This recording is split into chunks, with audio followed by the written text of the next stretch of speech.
સંતરામપુરના ગામડી ગામમાં કોતરમાં ફૂલ પાણી આવવાથી રસ્તો બંધ હાલતમાં છે. હાલ અહીંયા એક ઓવરબ્રિજની જરૂર છે, પણ અહીંયા એક ડીપ નાળ છે, તેથી લોકોને આવવા જવાની ખૂબ તકલીફ પડે છે. આપ જોઈ રહ્યા છો લોકો હેરાન પરેશાન થઈ ગયા છે. અને અમારે એક રસ્તા છે, આ અમારા ગામને હાઈવેથી જોડતો એક મેન રસ્તો છે, જ્યાં નાળું નહીં તે મોટા પુલની જરૂર છે.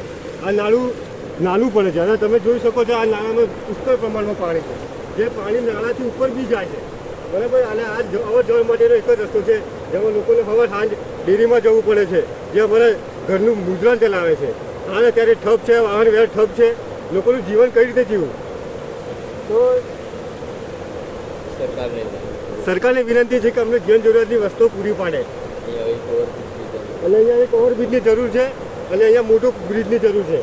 આ નાના પુલમાં કંઈ થાય એવું નહીં. તમે જોઈ શકો છો ચારે બાજુ પાણી છે. આ જોઈ શકો છો બાઇકવાળા, જો કેટલું સાહસવાળું કામ છે. આની જવાબદારી કોણ લે? આવો ને ભાઈ, આવો ને.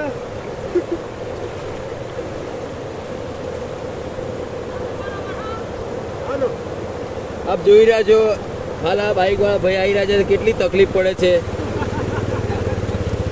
તો અમારા એક ગ્રામજનો હવે ધર્મેન્દ્રભાઈ પોસી શું કહેશો ધર્મેન્દ્રભાઈ તમે?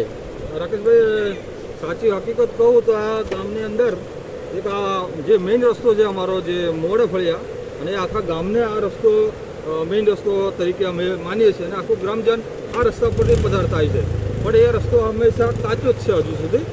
આ પાણી જુઓ તમે, આ પાણી બી કેટલું આવી ગયું છે. આ ચોમાસામાં ડેરી ઉદ્યોગ, સવારમાં વ્યક્તિઓ બાઇકો લઈને ચાલતા આ ડેરીમાં જાય છે, જોઈ જશો તો ભાઈ કઈ જાઓ છો તમે? આ ખાંડ ડેરીમાં જ બરોબર. કઈ રીતે તમે જશો અંદરથી? હવે પાણી બહુ ભરાઈ ગયું છે. આ જુઓ પાણી. ડેરીમાં આજે ના જાઓ ચાલે નહીં? કેમ? ડેરીથી તમારો ઉદ્યોગ જીવન ગુજરાન ચાલે છે? હા,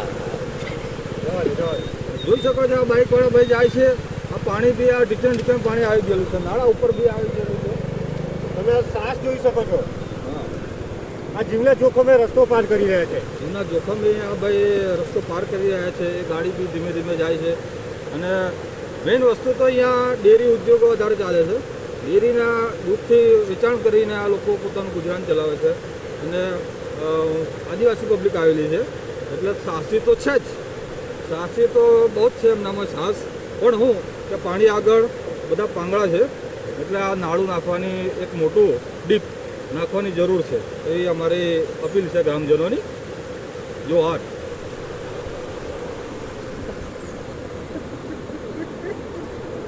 આપ જોઈ રહ્યા છો આ વિડીયોમાં બાઇકવાળા ભાઈ જીવના જોખમે રસ્તો કે મોટાભાગના લોકો ડેરી ઉદ્યોગ સાથે સંકળાયેલા છે. અને બીજું કે અહીંના લોકોનો વાહન વ્યવહાર આ રસ્તા પર વધુ હોવાથી આ રસ્તાનું કામકાજ પણ ચાલુ થાય અને અહીંયા એક મોટું નાળું કાં તો ઓવરબ્રિજ નખાય તેવી સરકારશ્રીને અપીલ છે. અને જે રસ્તાનું કામકાજ અટવાઈ ગયું છે તે જેમ બને તેમ જલ્દી આ રસ્તાનું કામ ચાલુ થાય તેવી સરકારશ્રીને અપીલ છે. જય જોહાર, જય આદિવાસી.